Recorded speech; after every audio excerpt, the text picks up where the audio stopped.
Are you a small business owner ready to say, bye, Felicia, to 2020? I think we all are. However, if there's one thing that 2020 taught us, it was that your online presence is now more important than ever. And this doesn't just mean your website. Your online presence consists of many pieces, like your website, your Google My Business profile, your social media spaces, and so much more. Do you want 2021 to be your best year yet? In this video, we'll cover 8 simple steps that you can take in January, or 2 per week, to help your business get ahead of the game. Week 1 will cover choosing the best keywords for your business and improving your on-site SEO. Week 2 will take you through everything you need to do in order to improve your Google My Business profile and start getting leads through Google Local Search. Week 3 covers everything that you're going to need to do to create content for the whole year and how to save time and money while doing it. Finally, week 4 forces you to up your video game and start using the second largest search engine in the world. Are you ready? Let's get started. Week 1, up your on-site SEO game and be found more easily in the Google search results. Step 1, figure out what keywords are best for you and your company. Is your website working for you as well as it should be? Are people finding your business online? If not, your search engine optimization, or SEO, might be to blame. To improve your SEO, the first step is to create a list of popular keywords and phrases that you want to rank for. To create this list, I recommend a combination of brainstorming, asking your current clients what they typed into Google to find you, and a super secret online keyword research tool called SEMrush. You can use the free version of this tool to find the information that you need. Take 30 minutes and brainstorm the keywords that you think that your ideal clients would type into Google or Bing to find you. When this is done, send an email to a few of your best clients and ask them their opinion. What did they type in to find you? What would they type in to find you? It's always a great idea to get into the mind of your target audience. As an example, one of our clients is a personal injury firm in Greensburg, PA. Their brainstorming list included the following: personal injury law firm in Greensburg, PA, personal injury attorneys, Westmoreland County, Greensburg personal injury attorneys, and personal injury attorneys. However, when they asked a few of their clients what they typed in Google to find them, they received a slightly different list. They had personal injury lawyer near me, personal injury lawyer Greensburg, and Greensburg lawyer personal injury. The attorneys found out that while they were calling themselves attorneys on their website, more of their clients were actually putting in lawyer. They also discovered that none of their clients even thought to use the county that the firm was located in, and instead used the town or city. Do you want to know what keywords you are currently ranking for as well? IFTS can send you a free report with that information. I'll include a link in the description.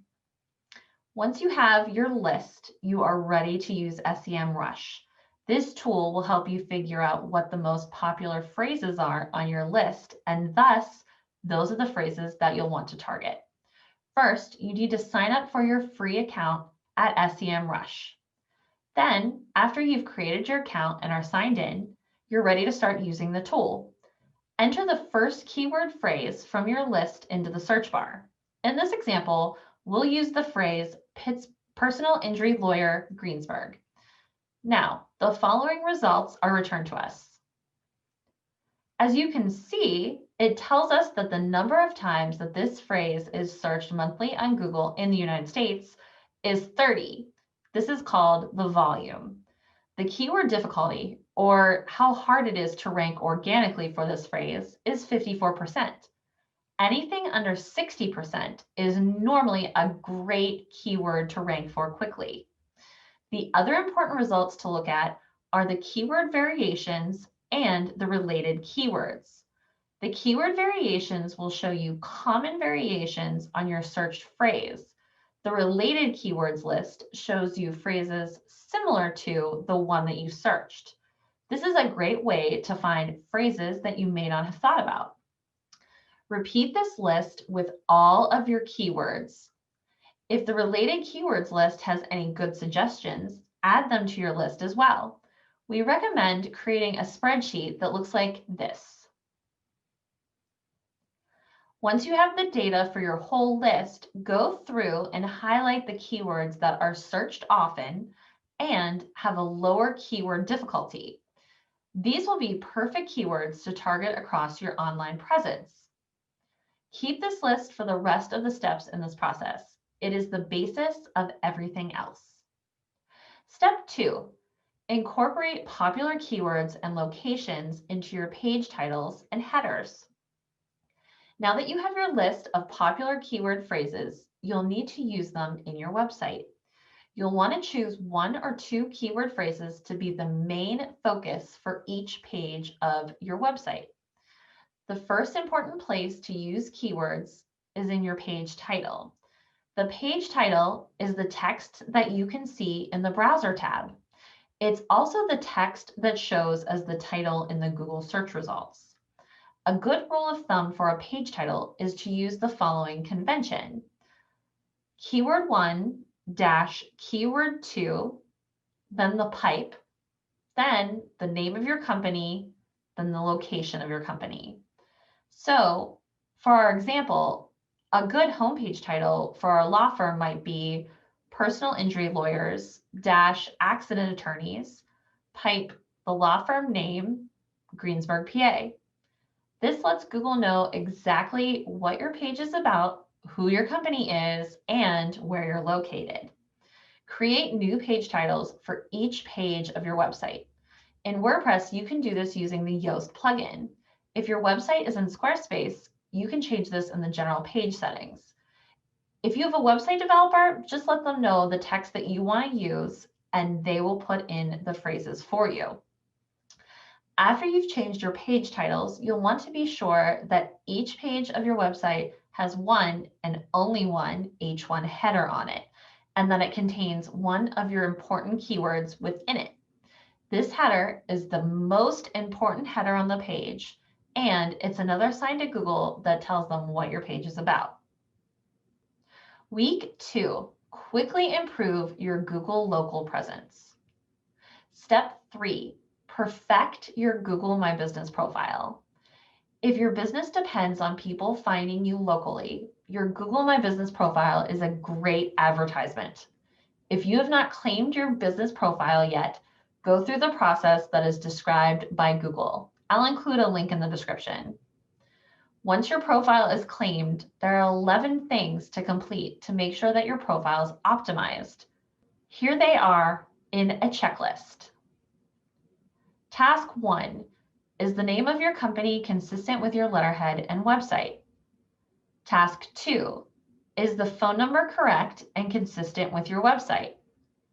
Task 3, is the address entered and consistent with your website? Task 4, is your website entered correctly? Task 5, are your hours entered?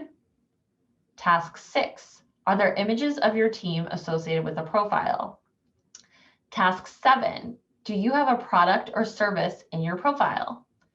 Task 8, do you have images? You get bonus points if you have them geotagged. Task 9, have you entered your business description? Because this can be up to 750 characters, we do recommend using multiple keywords within this text. Task 10, have you entered your service category? You can enter up to 10, but it does seem to dilute the important ones. We recommend using between 1 and 3 service categories. And finally, task 11, have you added your logo? For more in-depth information on filling out your profile, you can check out the article from IFTS Design called Introducing Google My Business. I'll include a link in the description. Step 4, get more reviews and answer them. When Google is deciding whose business to show in the Google local area, also known as the map pack or the 3-pack, they look at a multitude of factors. One main factor is the proximity of the person to your business location. Unfortunately, you can't do anything to affect this. Another factor that Google will look at is the number of reviews and your overall rating, which is where you can shine. Google's number one priority is to be helpful to their end user or the searcher. So they want to show people the best option for their query. It's up to you to prove that you are that best option. You'll want to create a system for requesting reviews from your satisfied clients. If you have one-time clients, normally you'll want to ask them for a review via email or text at the end of their purchase cycle. This also gives you a great opportunity to have one last touch point and stay top of mind. If you have clients that have a renewal cycle, ask them for a review at the end of that process. This is a nice way to end the renewal, and you can get credit for a job well done. Now, a common objection that we hear from a lot of people is that they just don't know what to say. So you'll want to make it easy for your clients. Send them an email with a direct link to leave a review on Google, as well as a suggested list of questions to answer for the review. This allows you to sneak keywords into your questions, and hopefully they'll repeat those keywords in their answers. The most important thing to remember about reviews is that when you receive a review, reply to it. This works in a positive manner for your business in multiple ways. First of all, the person that left the review feels appreciated because you took the time to thank them. Prospects who are looking at your profile will see that you read and reply reviews and care about your clients. Finally, it helps with your local SEO because you and your clients are using keywords and phrases in the review and the reply. If you need help getting more reviews, check out our article on 10 proven ways to get more online reviews for your business. I'll leave a link in the description. Week 3, make posting to social media a breeze. It's hard to have a consistent social media presence without a plan and the right tools to do so. Week 3 is where this is all addressed. You should be able to spend less than 4 hours per month to create and post all of your social media content. Step 5, sign up for a OneUp app account. There are multiple social media scheduling apps available. The one that we recommend at IFTS is OneUp app. One of the main reasons for this is because it connects and posts to LinkedIn, Facebook, Instagram, Twitter, and most importantly, Google My Business. Google has said that starting in 2021, they will be looking to see who's utilizing their Google My Business profile updates. These updates will start to be shown on Google Maps. So, if you have recent, consistent updates, your profile is sure to stand out amongst those people that don't. To sign up for an account, go to oneupapp.io/register. There is a small stock cost associated with OneUp app, but because it connects to all of the profiles that you need, it's definitely worth it. Most free scheduling apps do not connect to Google My Business and thus don't do what you need. Take a few minutes and connect your social media profiles to finish the account setup process. You will now be able to schedule posts to all of your social media accounts at one time in one click. This will save you a huge amount of time and make your business look professional while doing so. Step 6, create a content schedule for the first half of the year and then repeat it for the second half. Now that your social media scheduler is set up, you need to create some content to post. To create this content, let's start with another list. Write down every question that you receive from your clients on a regular basis. Most companies have absolutely no problem coming up with at least 10 or 20 of these questions. And make sure to include questions even if you think the answer is obvious, because it's not obvious to your client. Aim for a list of about 24 questions, which allows you to address one question every week for 6 months. Why questions, you may ask? As we mentioned before, Google wants to be as helpful as possible for their end users. They want to answer their questions, which is what your content will specifically be doing for them. Can't think of 24 questions? Again, we're going to turn to SEMrush and your keyword list. For this example, we'll use the term personal injury attorneys. You can see the results for this term. Look at the section titled Questions. This gives you frequently searched phrases that pertain to your keyword phrase. So one question that an attorney should definitely put on their list is it worth hiring a personal injury attorney? Because this question is asked about 140 times monthly. Once you have your list of 24 questions, put them in an order that makes sense. Typically, I suggest putting them into main categories if possible, then addressing one main category per month. As an example, let's say that the personal injury firm mainly handles cases that revolve around auto accidents, medical device defects, trucking accidents, and workplace injuries. These would be great main categories, and each one could have 6 questions associated with it. Assign 1 week to each question in your list. Now, there are 2 ways to create the actual content itself. The way that you depict depends upon your personality. So option 1, write down the answer to your question. You can use paper, you can use a computer, however you want. Write down the answer to the question. Then, once you have the answer written, record yourself reading the answer as a video. Option 2, record yourself answering the question in video format. Try to keep your answers within 60 seconds. Zoom is a great tool that you can use to do this. Then use a free transcription service like otter.ai to create the text. Now, once you have the text, post it to your blog and schedule it to release the Monday of the week that it is assigned. Make sure that the page title contains the main keyword in the question. Be sure that your H1 header is in fact the question itself. Next, you can edit the video if you want. There are multiple video editing software apps out there that make editing a breeze. You can add an intro, an outro, music behind you, whatever you'd like. Finally, upload that finished product to YouTube and schedule it to release the Tuesday of the week that it is assigned. Again, be sure to make the title of the video the question itself. The description of the video should have the question repeated in it, plus a small summary of the answer. Bonus points if you have incorporated keywords into your answer.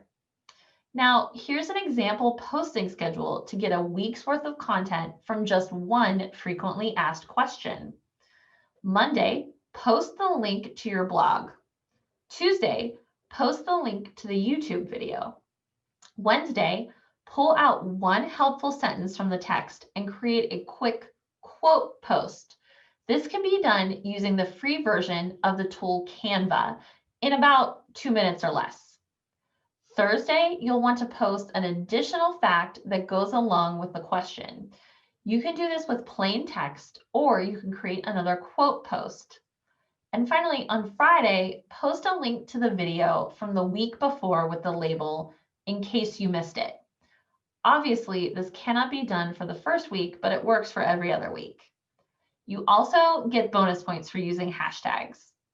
Once you know what you want to post, sign into OneUp app and schedule the posts.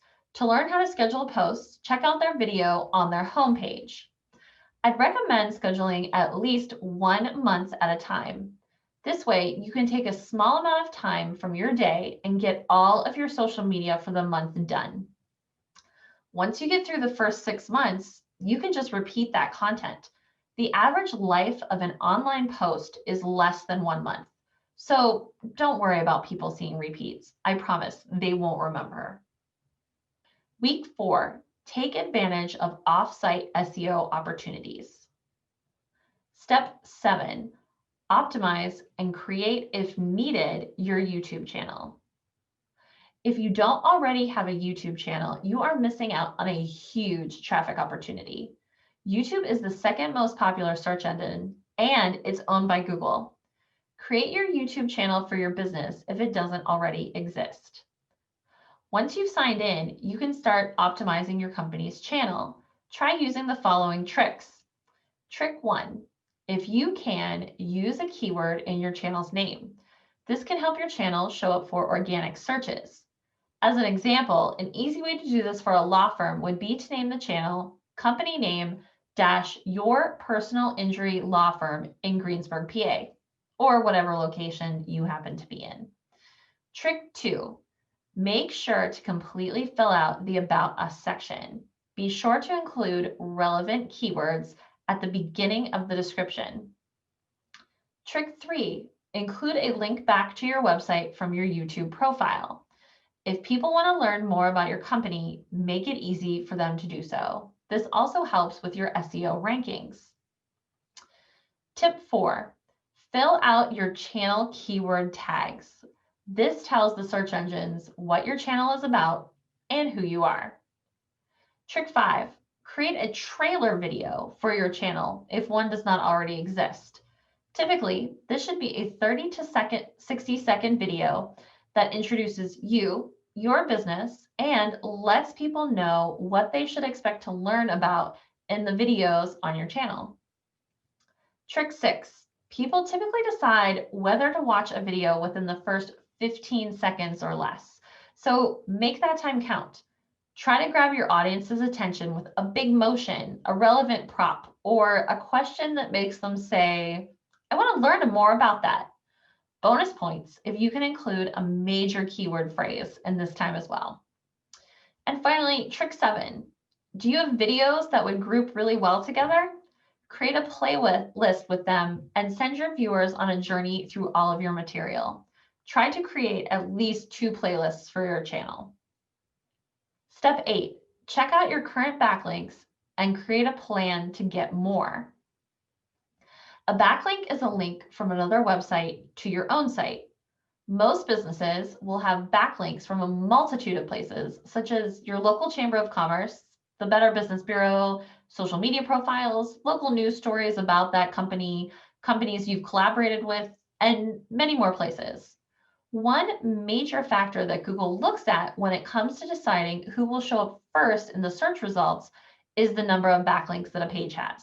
Now, when the Google algorithm was first invented, it would only look at the volume of links. This actually paved the way for link farms and other dishonest means of creating backlinks. However, this is no longer the case. Google now looks at the number of links that you have along with the authority score of those websites. Authority score is basically a measure of trustworthiness. So more links is not necessarily a good thing. They have to be links from a reputable source. To see the backlinks that you currently have, let's go back to SEMrush. Enter your domain name into the search. The results will show you the number of backlinks that you have, as well as the number of referring domains. Now, a referring domain are websites that contain links to your website. In this example, you can see that there are 498 backlinks from 35 referring domains. If you click on the backlink number, it will show you some of the links and referring domains. With a paid plan, you can actually see all of your backlinks as well as your referring domains. Now that you have your baseline, you are ready to start building backlinks. One way to build backlinks is to make sure that you are in all of the top local business directories. We offer a list of the top 25 places to get a free business citation. I'll include it in the description. Another way to build links is to look at your competitors. Make a list of your top 10 competitors and enter their domains into SEMrush. How many backlinks do they have? You should have a goal to have more backlinks than them. You can also look to see who's linking to them by clicking on their backlink number. Check out all of their referring domains and their backlinks. Go down the list and look to see if there's a niche directory that you hadn't heard of. If so, submit your listing there. Is there a local business group that would apply to you? Enter your name there as well. Or is there an organization that accepts articles from people in your area or your business niche? Send them a link to an article that you've written. Backlink building is tough, and it requires you to stay on top of that task. Choose a 10-minute time period each week and start working on this. Aim to gain about 1 to 3 new backlinks per month. Congratulations, you made it through all 8 tasks. This is just the beginning, but by jumpstarting January 2021, you'll be setting yourself and your business up for success in the new year. If you have any questions or need help with any of those tasks, send me, Stacey Ivel, an email or give IFTS Inc. a call at 412-715-6266 for a free consultation. I'll also include my email in the description. Thank you.